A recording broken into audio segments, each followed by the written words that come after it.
की तेरा नाम बीबी? सोबिया। बच्चा को चुके थे आन के? बच्चा अगे जाके बेचनी कितों आई? मुल्तानो। मरीज के लैन आई? मरीज के तो काम यही करन आई बच्चे बच्चा चुकन आई? चुक के की कर दे हो? बेच किन्ने दा? 35-40 का। 35-40 दा। हाँ जी। क्यों किन्ने तक किन्ने बच्चे चुके हुन तक? 3 अगे चुके।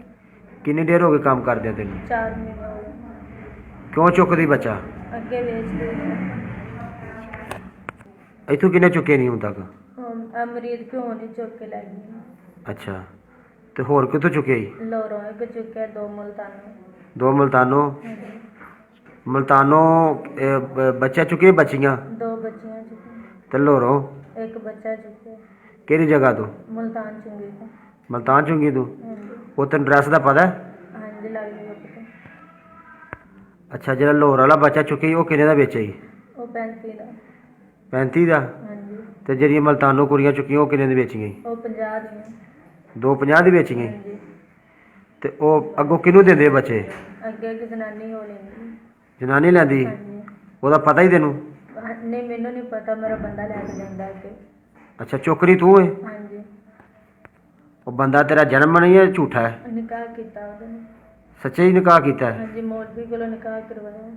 ओदा नाम की बंदे तेरे दा? अल्ताफ हुसैन। तेरा नाम की है? सोबिया बीबी। सोबिया। हाँ जी। किन्ने देर हो गए तेनू काम करदे? 4 महीने। क्या सी? रजान ले। वेचना ही जाके? हाँ जी। किन्ने दा?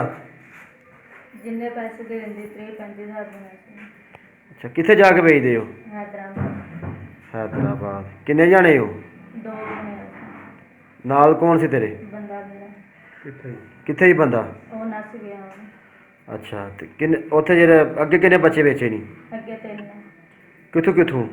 2 लोर एक लोरों से 2 मुल्तानों। अस्सलाम वालेकुम। आपका नाम? अदील। अदील आपके साथ क्या वाक़या पेश आया? वाक़या ये है मैं रिक्शा लेके गया था, ठीक है, मैं रिक्शा लेके आया हूँ, मुझे मोहल्ले वाले ने कहा कि आपका बेटा गुजरा वाले लेके जा रहे हैं। कौन लेके जा रहे? ये बीवी एक है, ठीक है, ये जा रहे हैं। मैं सर्वर स्टेशन पे गाड़ी तो आ रहा था, उधर मैंने देख लिया, मैंने पकड़ ली है। अच्छा फिर मैं पकड़ के घर लेके आया। वो आपका बच्चा उठा के लेके जा रही थी? बेटा है मेरा। बेटा क्या नाम है आपके बेटे का? माफी मांग लेना ते टुर जाने आ। तू आ जा माफी मांग ले ते फिर टुर जाने आ तुम।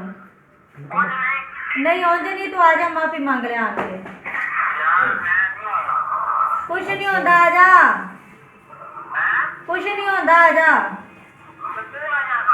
मैं कहने कुछ नहीं होता आ जा आन के माफी मांग ले तो टुर जाना। चल हाँ जब बता दे।